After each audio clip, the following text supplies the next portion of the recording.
Let me try again. Hello? Ah, okay, thank you. Just checking. So you have been spending the whole day in a dark room, and I was just checking that. So let's try again. Hello? Ah, thank you. So thank you for being here. So if you are here, probably it's because you're interested in Agile Leadership, because that's what I'm going to talk about for the next 49 minutes, more or less. Okay.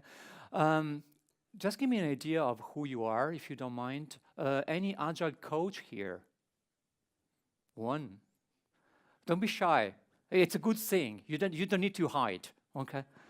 Just come out. Any team leader? Lots of team leaders. Okay. Any manager?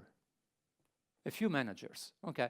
Thank you very much. So it looks like the most of the audience is here because you have teams that you want to lead in a certain way. Good. Well, I might probably be able to help you because that's what I do for a living. What I do is I help organizations become more agile, and I do have a background, a technical background. I've been writing code for many years, and I've been teaching people how to write good code for many years. But in the last 12, I've moved to the human side of information technology, which means people. And so I like to think at myself as someone who helps organizations to move into the 21st century. That's what I do. Good. So let's start from a very generic question, a very, very open question. But it's a trick question. And the question is, what is agility? And please notice that I am not using the word agile. I'm not asking what agile is. I'm asking what agility is. Because if I ask you what is agile, you could reply, well, agile is when we do XP, for instance, or when you do sprints and Scrum and stuff, process, blah, blah, blah, blah, blah, blah. Or is the manifesto, the Agile manifesto, individual interactions over processes and tools, and working software over You could give me a number of stock answers if I ask you what is agile. But I think the a more interesting question is, what is agility? And for me, agility is basically two things. The first one is knowing that you do not know, and be very well aware that you do not know what you do not know. Okay, and I will explain this better in a second. And still being able to function in a context in which you know that you do not know. Actually, you don't know what you do not know. And in that context, you want to be able to write software, you want to be able to create products, you want to be able to do business, you want to be able to keep your customers happy, even though you don't know what you don't know. Okay. So agility for me is that thing. And in the last couple of years, I've become more and more reluctant to discuss about Kinevin at conferences, because I think that a lot of people have already seen Kinevin. So let me just double check again. Anybody knows what Kinevin is? Raise a hand. Not too many. Okay. Kinevin is a sense-making framework developed by a gentleman by the name of Dave Snowden for the last probably 15 years. And it's basically a way to understand where you are when you start thinking in terms of systems and complexity and stuff like that. I don't want to give you a description or an exposition of the Kinevin framework, but I want to use the Kinevin framework to explain a couple of concepts. So in Kinevin, for instance, we divide the world into unordered and ordered systems. And as you can see on the slide, ordered systems can be obvious or complicated. I will not discuss obvious because it's obvious, but let's talk about complicated. Okay, a complicated system could be my car. My car is a complicated system. It's a system because it's made of many different components that are connected in a certain way, and the way the components are connected define the behavior, the general overall behavior of the system of my car.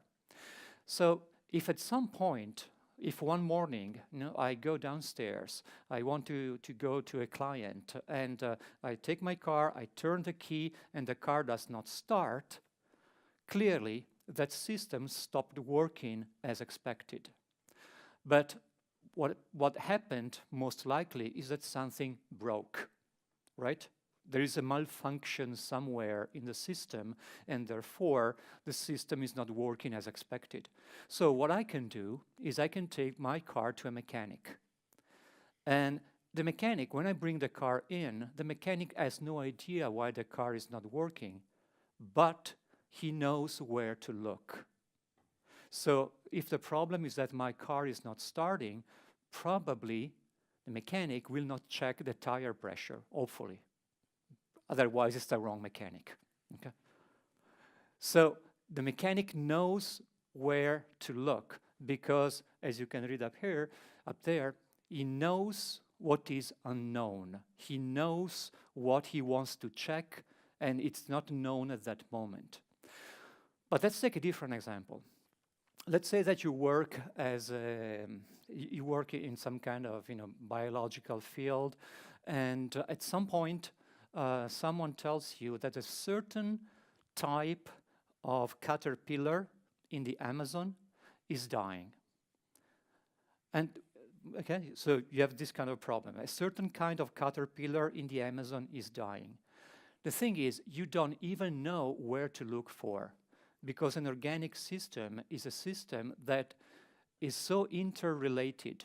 The components of an organic system are so interrelated, and they change over time that you don't even know where to look. The problem could be something totally unknown, unexpected, unpredictable, and you need to probably run a lot of experiments and until probably you find out. And that's a characteristic of these kind of systems. You can make sense of a complex system in hindsight. If you observe what happened let's say that it is the past and it is the future, okay? So this is your current situation. If you observe what happened in the past, you can make sense of what happened. But that knowledge does not guarantee that you can predict 100% what will happen in the future, because that's a characteristic of this kind of complex system. So why am I talking about this? Because Agile, and agility, more specifically, is more complex than complicated. If you think about it, every time you create a new feature in your software or you create a new product and you put that product on the market, there is no way for you to know how the market or how the users will react when you present them with your new piece of software. You have no 100% certainty of what will happen. So what we want to do in agility, since we don't know what we don't know, what we want to do in agility is we want to run small experiments. So all the lean startup movement is based on the idea of running small experiments. So even if the experiment fails, no big deal, but you have learned something valuable. And this is the way you work in agility, right? So, and of course, there is a component that is also complicated, because a good deal of what we do in software is complicated. Software is predictable most of the time, okay? Most of the time is predictable, it's deterministic, okay? So there is a component that is entirely complicated. This gentleman, Pragmatic Dave, has a definition of agility, not of agile, which is basically this one. Find out where you are, as you can read. Take a small step toward your goal. Adjust your understanding based on what you learned, and then repeat. So you do have a goal. You know what you want to achieve. But the idea is that you try to achieve it in small steps, because each step is a learning experience. From each step you learn something, and then you can make better decisions along the way, because you collect information that you didn't have before as you go. And the other thing that Dave says is, if you're facing two alternatives, if you have to decide what to do next. And you could choose one path or another. And these two paths are more or less equivalent in terms of effort. What he suggests is take the path that make changes easier in the future. And this is kind of counterintuitive if you think about it, because we are not saying that you should take the path that is cheaper or faster or simpler. We're saying take the path that allows you to stay agile, that allows you to keep changing as you go with the minimum amount of effort. Okay. So it's very important, this idea of constantly learning and creating an environment where change is as simple as possible. Learning and changing in the most effortless way. And if you take this idea of agility, so please note I'm not talking about agile, I'm talking about agility. If you take this idea of agility, you could have technical agility, which is all the practices that we have in software development to be able to change with a minimum amount of effort. So continuous integration, automatic testing, refactoring, and all the things that we do to be able to change the code with the least amount of effort as possible. Because as we learn more, we want to change something. But then you can have process agility, like Scrum. So you have a framework in which you work that helps you to learn and change. You can have business agility, which is the ability for your business to create value for the market in small incremental steps. And you can have organizational agility. You can have organizations which are able to adapt and change and learn constantly as they go. So why am I talking about this stuff in the context of leadership? Is because I'm starting from a very generic concept, a very generic question, what is agility? And now I'm zooming in. So if we know what agility means, the question becomes, which kind of organizations allow us to be agile in what we do, or to manifest agility? Which kind of organizations? How should we design these organizations? And who should design these organizations? And as you can see, I'm moving into the concept of leadership one step at a time. So an agile organization is an organization that needs desperately to learn constantly and change constantly. And this works much better if the organization is more similar to a living organism than a machine. When you run organizations in a command and control way, so you have hierarchies and people on the top that tells people on the bottom what they should do and so on. Now, the metaphor for this kind of organization is the organization is like a machine. And the machine is designed to be very productive, to be efficient. But efficiency is no longer sufficient in agility, because you can be as efficient as you want in keeping doing the same thing. But what we are talking about is changing constantly, learning constantly. And there is no machine that can learn and change constantly. But human or organic systems can learn and change constantly. So you want organizations that resemble more the idea of a living organism rather than a very well-structured machine. And there are a few things that can help you. One is decentralizing decision-making. Every time you centralize decision-making, every time you have someone on the top that tells people on the bottom what to do, the problem is that the person on the top has less information than the people doing the work. The people doing the work are the ones that know better than anybody else what the work looks like. Of course, strategic decisions are one thing, but micromanagement, for instance, is a very bad thing, because you are allowing one person with very little information to make decisions for a number of other people who have more information than the guy has, for instance. So decentralizing decision-making. The other thing is constantly learning and scanning. What do you mean by scanning? Getting feedback. Get feedback, get feedback, get feedback from the users, get feedback from your people, get feedback from the systems, get feedback, learn constantly. And finally, adapt as new information becomes available. So you want an organization that is able to scan its environment constantly, learn from its environment, change constantly, and decentralize decision-making as much as possible. I'm not saying entirely, I'm saying as much as possible, because you can make better decisions, more informed decisions this way. And of course, if you want to create an organization of this kind, formal structure matters.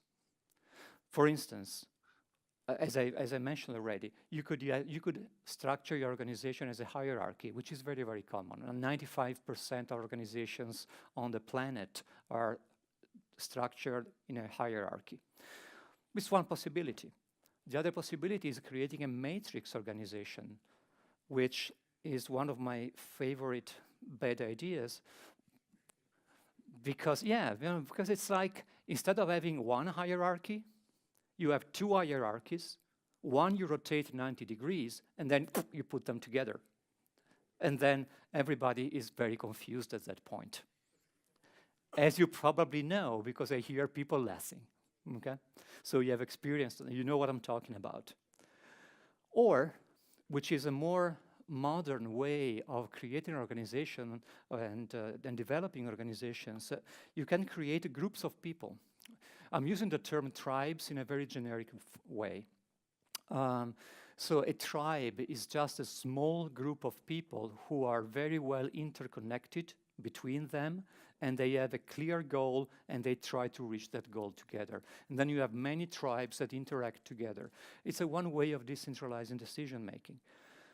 But formal structure is important, but what is even more important is the social structure in your organization, which means the way people interact, communicate, collaborate with each other. As you can imagine, the hierarchical structure does not help very much. What I see most of the time in strongly hierarchical organizations is that they create silos. So you have one person who is not talking to the next guy because they are talking only to the person on the top who you know what I'm talking about. So what I'm saying is that if you want your organization to be able to manifest agility, you need to start considering your people as the nervous system of this organization. And like in the brain, every cell in the brain is connected to other cells by synapses. And it's the same thing. If you have a team and you have a lot of interactions in the people in the team, you have a brain which is more intelligent because it has more synapses. Okay? So, how does this relate to management and leadership? Then again, I'm zooming in.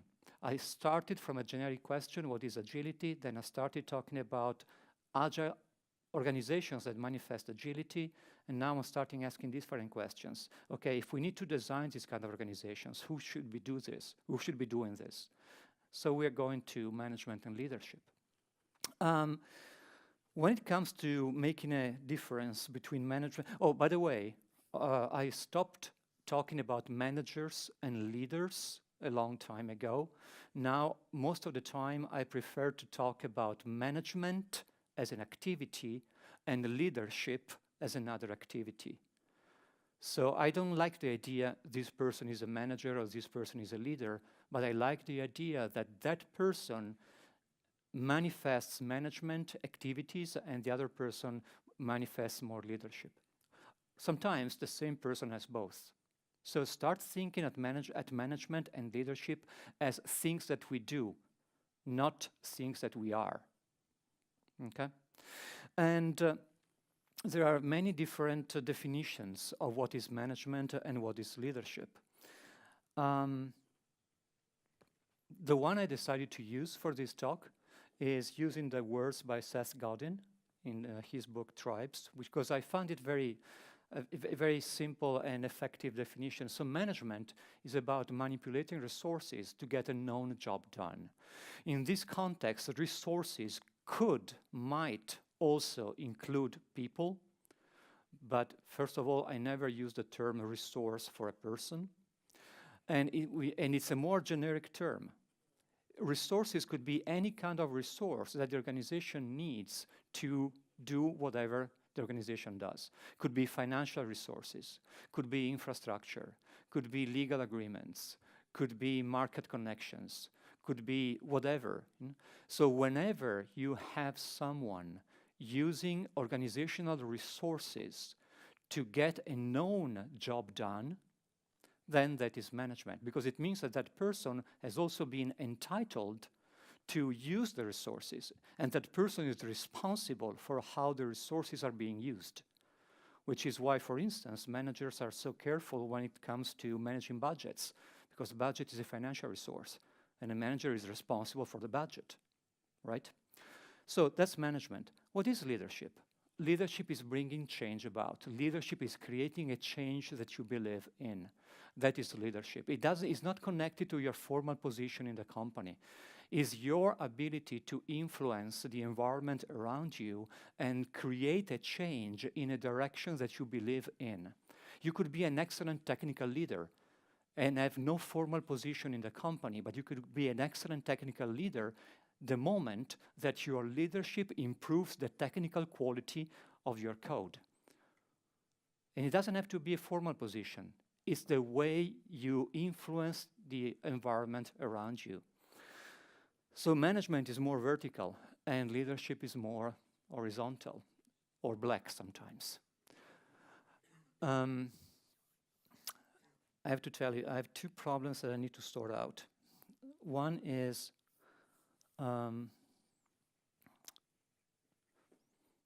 what is that one? The other problem we need to sort out is that the timer we are using has been showing more or less 49 minutes since I started. So I don't know how much time is left. So if from time to time you can give me a sign like 10, 5, something like that. You guys can do it as well, okay? Anyway, logistics aside, let's go back to what we're talking about.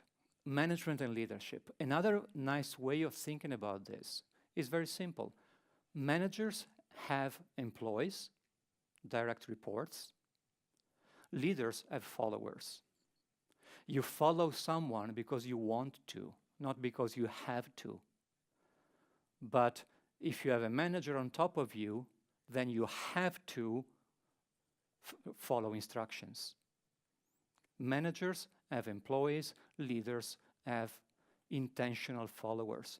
Totally different relationship. And this also connects to the idea of accountability and responsibility, because that's another distinction that's important to make. These two words sometimes are used interchangeably. Oh, thank you. Now that's more meaningful. Okay. I know that I have 22 minutes left. So these two words are used interchangeably, accountability and responsibility. So let's try to give a stricter definition. Accountability is when you have to give count of what you have done. And if you have to give count to someone, it's because that someone has a higher status than you have, and you need to report to that person. And that's accountability. But responsibility is how you feel. You feel responsible, and you can be accountable. In the same way that you decide to follow someone, in the same way you decide to feel responsible. So the message basically is that real responsibility can never be imposed, can only be taken. You can never tell a person, oh, now you're responsible for this project. Nope, doesn't work that way. What you can do is you can tell a person, now I will hold you accountable for that project. You cannot expect that person also to feel responsible. That's a different story. You're putting pressure, you're not engaging. Different story. And in other terms, managers want accountability because they need to manage organizational resources, and leaders take responsibility. As a leader, you feel responsible for what you do. You feel responsible for the environment around you. That's an important concept. So I'm going to skip this slide a little bit, or I'll go very quickly. I want to save time. So we're saying that leaders create change, and they create change because they are able to influence the environment around them. One thing you want to remember is that you influence the environment around you with everything that you say, you do, and you think.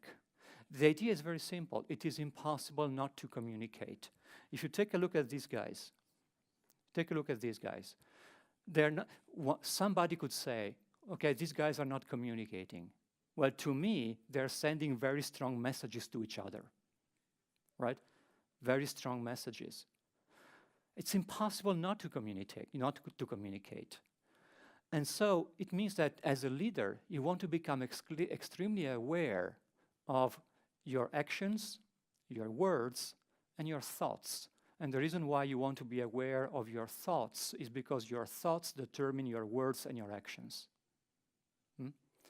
So self-awareness is a component of leadership that I will go into talk a little bit more in detail later. But anyway, awareness and an ethics, the ethics of influencing people is extremely important in leaders.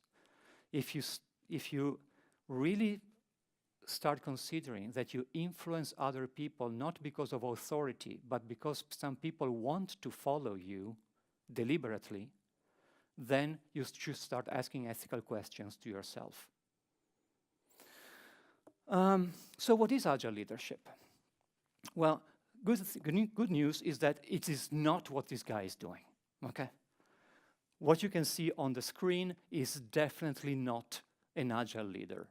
And the reason why that guy is not an Agile leader, the reason why I chose this picture is because it embodies so many assumptions about leadership that just do not apply to Agile leadership. Just let me be very clear about this.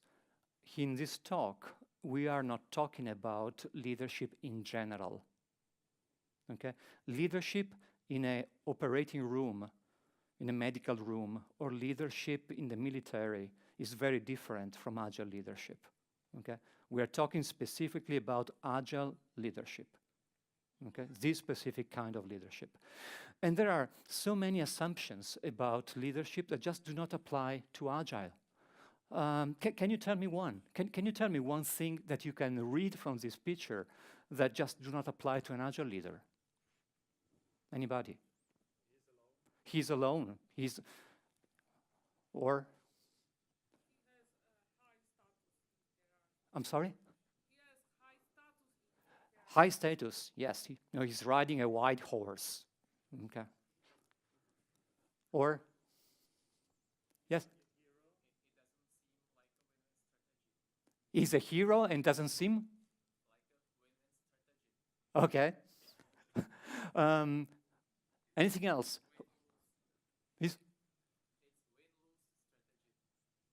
Okay. Anything else? Yes? What? He's not leading. Yeah? He's apparently protecting. You see the flames from the dragon, right? He's this heroic attitude. And a number of other things. So we said he's alone, he has a powerful status, and is not really leading, and so on. Other things, he's a man, okay? There are so many things in our brain about leadership. So he's a man. Why can't he be a woman, okay? Is leadership only for men? I don't think so. Is leadership only for white men? I don't think so, okay?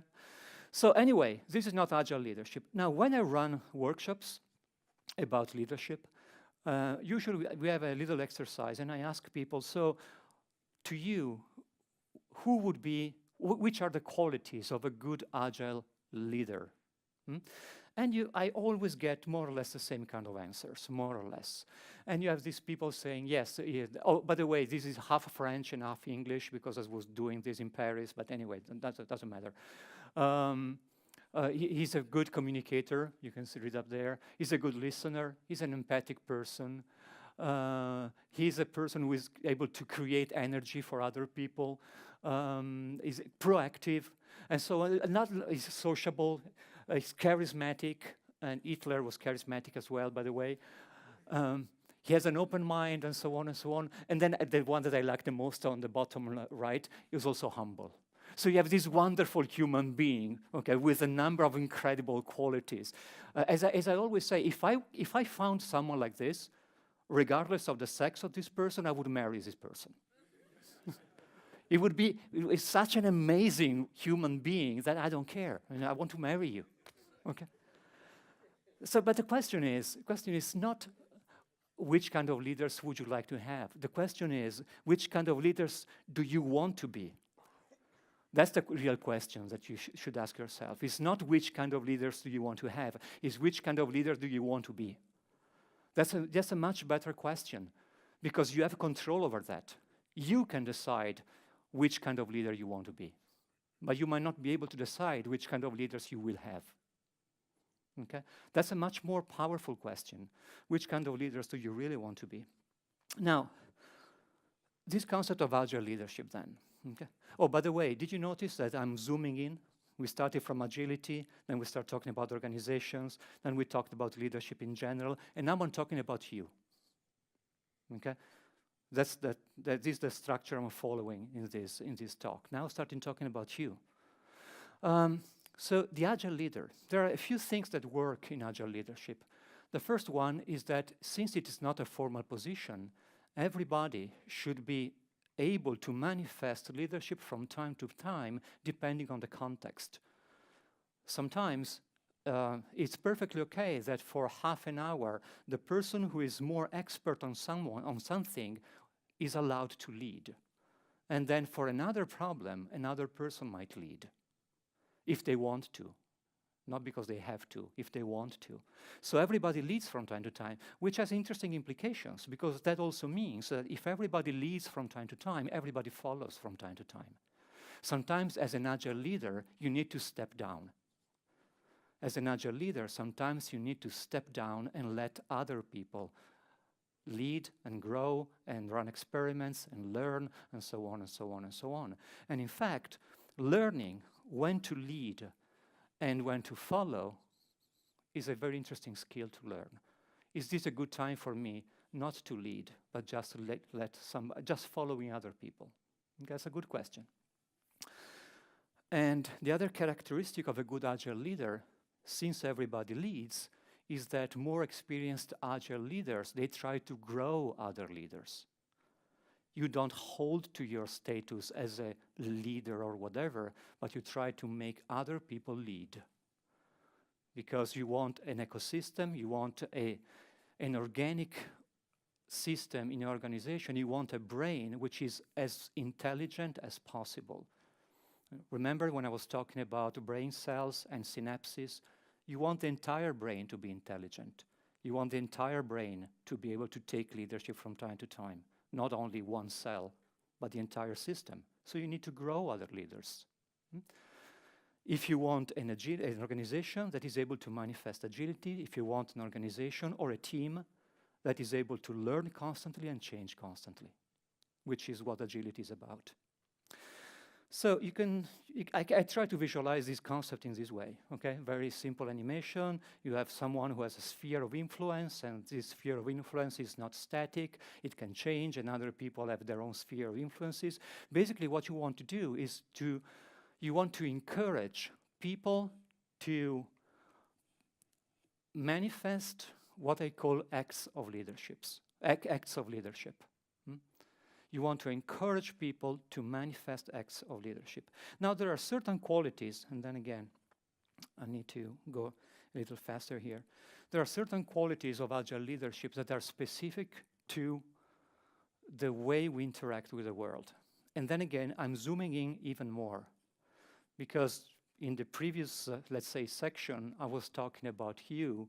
Now I'm talking about what's inside you, okay? So I started very wide, and now I'm starting talking about qualities of an agile leader. There are two types of leadership, or actually two dimensions of leadership. One is what we call external leadership, and the other one we call internal leadership. The external leadership is how you lead others, and the internal leadership is how you lead yourself, for reasons that I will explain in a second. So on the outside of this sphere of influence that you have, remember I told you that leaders create change, and they create change because they are able to influence their environment. So they have a sphere of influence. On the outside of this sphere of influence, you have the ability to communicate clearly, to listen clearly, and to transfer a vision. If, as a leader, you are not able to transfer a vision, then it's very unlikely that you can bring about change, right? People will not follow you if you do not explain why they should follow you, if you are not able to communicate this vision. On an inner layer, we have what we could call trustworthiness. For people to follow you, they need to trust you. You need to be trustworthy. If people do not trust you, why should they follow you? If you are their boss, they will do whatever you want, whatever you say, if you are their boss. But I'm not talking about taking orders. I'm talking about freely choosing to follow someone. And so why should you follow? Why should you follow someone who you don't trust? And I will talk a little bit more about trustworthiness in a second. By the way, is the timing right? I have 9 minutes and 32 seconds. Are we okay on time? Good, thank you. Just checking.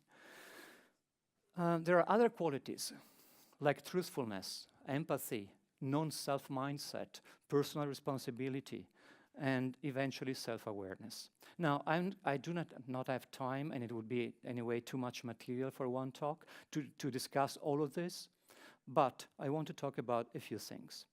So why is it so important, this concept of self-awareness? Be aware of yourself.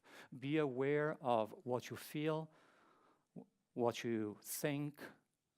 Be aware of your body, emotions, thoughts, and so on. Why is it so important, this idea of self-awareness? Why is it at the core? I'm going back one slide.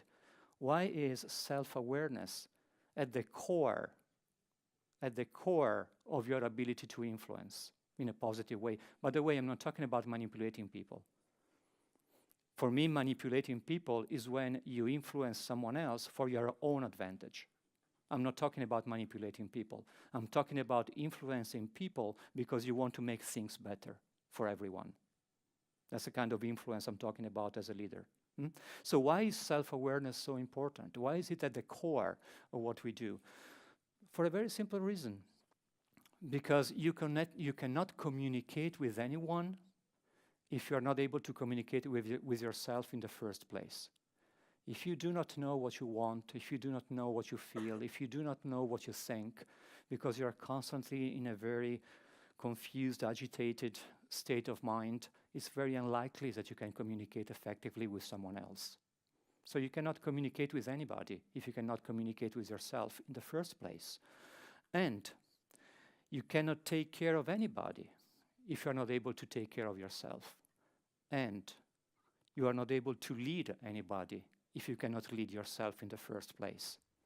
So this idea of self-awareness is the core of being an agile leader, because that's where you make all the important decisions. This is where your personality will expand and create change. Other things, trustworthiness. Remember, I mentioned the concept of you need to be a trustworthy person if people are supposed to follow you. So, it's truthfulness. Okay, truthfulness. What do I mean by being true? What does it mean to be true? Then again, I work in organizations. I work as an enterprise agile coach, and I've been working with a number of different organizations. And there are certain things that I see over and over and over again, certain dysfunctions that are related to not being true. Let me mention a few ones. Maybe you were able to understand. For instance, when someone when someone tells you, okay, that's the deadline, and that is not really the real deadline, they are just trying to put pressure on you, okay? But they sell it to you as if that was the most important deadline ever, and the planet is going to collapse if you don't meet the deadline, okay? But the real deadline is more than, let's say, 1 month later or stuff like that. So this is what I mean by being true, and also being true to yourself. Now, there are certain things that you can do to be true to yourself. One thing that I like is very simple. It's called I language, which it means that when you talk about something, you talk using the first person. So, for instance, something like, well, I was expecting that report yesterday because I had to send it to the client, and since I didn't receive it, now I have a problem. Which is very different from telling someone, why didn't you send me the report? You don't understand anything, you don't care about, it's you. Okay? Well, I language is something that can help. The other thing that can help to project yourself, to be someone who is true is, it's very simple, walk the talk. Do what you say. Many dysfunctions that I see in organizations come from the fact, they come from the fact that people in very influential positions, like founders, CEOs, top-level managers, people in very influential positions, they would say something and they would do something different, which is not walking the talk. Or they would claim that the company cares a lot about certain values, but then their behavior contradicts that. A typical example is, in this company, we care a lot about teamwork. In this company, teamwork is a strong value, but then you give individual bonuses to people. So if teamwork is so important, why are you creating incentives to be not a team player, but to take care of your own business, if you give individual bonuses based on productivity? And then you say, oh yes, but we do care about teamwork. That is not walking the talk. Other thing, keeping promises, very simple one, or depicting reality, which is what I've mentioned about the deadline and so on and so on and so on. So that is truthfulness. And the other thing is trustworthiness. Now, when I'm talking about being trustworthy, I'm not talking about being reliable. Reliability is one thing, and trustworthiness is another thing, at least in the vocabulary that I use. So, for instance, if I leave my iPad here, I can rely that nobody will steal it. Okay, that's one thing. But trustworthiness is a different thing. Did you have ever had any crisis in your team? Big problems? I'm just asking. You can just raise your hand. I don't need a whole story. I'm just asking.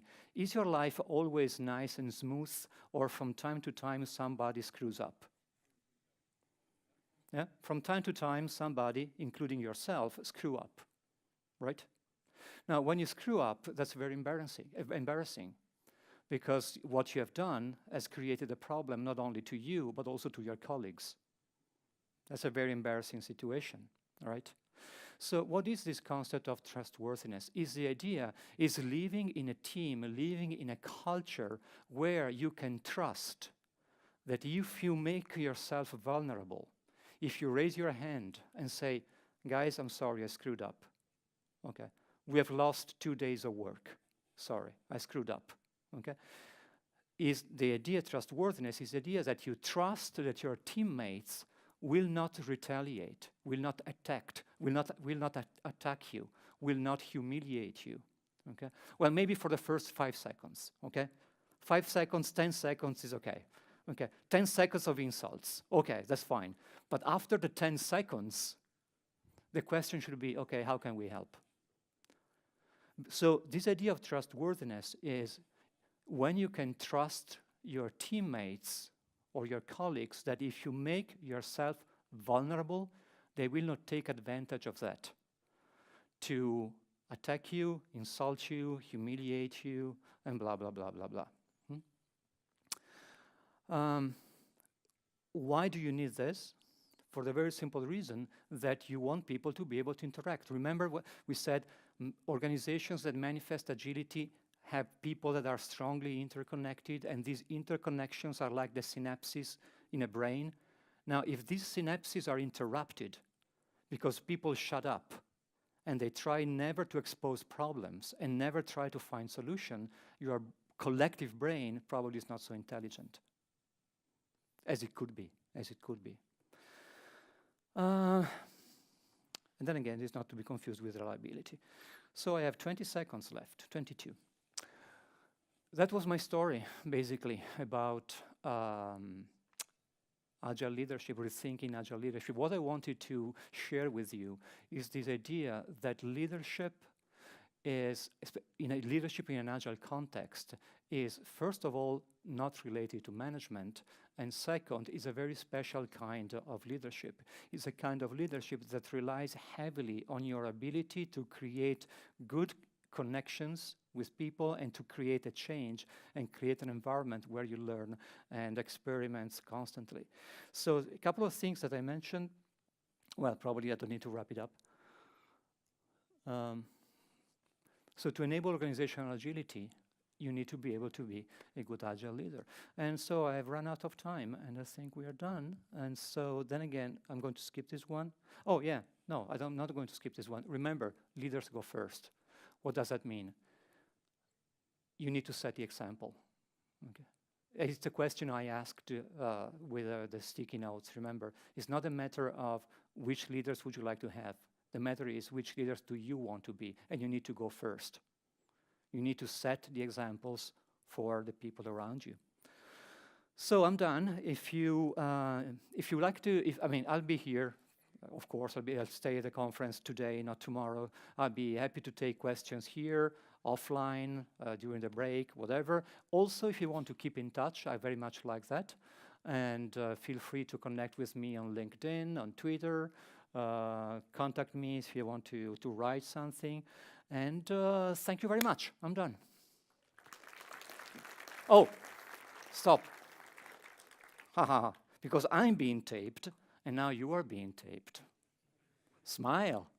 Wave. Thank you. Thank you very much. Do we have time for questions? I don't know. Maybe one. If there are questions. Or comments. I don't need questions. We can just share ideas.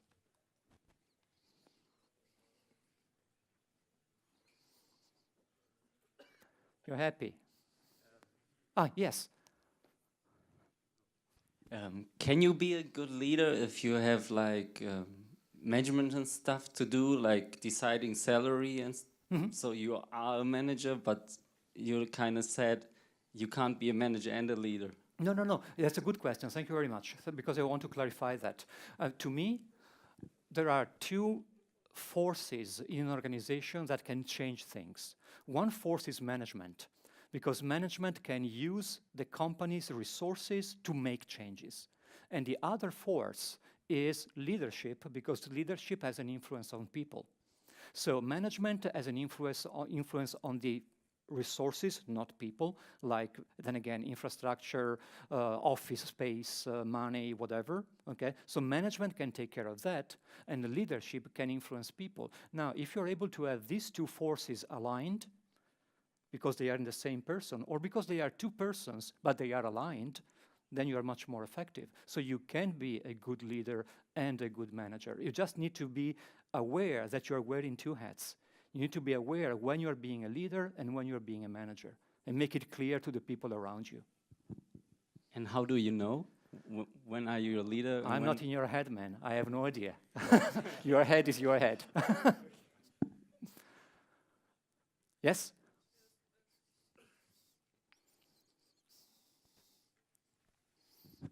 Because maybe I understand wrong, but I think that the main idea of leadership agility, it means that we have team, and in a team every person could be is potential leader. It means, you know, it's high hierarchy, so it's the person who is, you know, some kind of management, because she takes care of budgets and she takes care of, you know, some financial, technical stuff. But we have people who will be leaders, who, you know, inspire with each others, I think.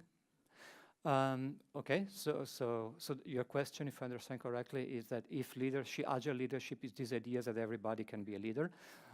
Yes, that's one part. The other thing is, remember I mentioned this concept of the sphere of influence? Now, your sphere of influence, I mean, it's clear that a junior person who is maybe technically skilled, but has been in the team for the last week, okay, has a smaller sphere of influence than someone who has been in the team for a longer time and maybe has more experience about the product, the users, the market, and so on and so on. So I do not want to create a hierarchy of leaders, but it is very clear to me that the sphere of influence of a person can be larger or smaller depending on the number of factors: technical ability, seniority, responsibilities that this person take. So not all leaders are equal. I'm not talking about flat organizations. I do not believe in flat organizations, for the very simple fact that no organization is ever flat anyway. You have different seniority, you have different skills, and so on and so on. But what I'm saying is that you might want to create an environment where everybody feels free to be a leader for a short amount of time or a longer amount of time. Everybody feels free to take responsibility. Is that okay? Okay. Good. I think we are done with time, right? I don't know where my... You're done. Okay, then again, enjoy the rest of the conference.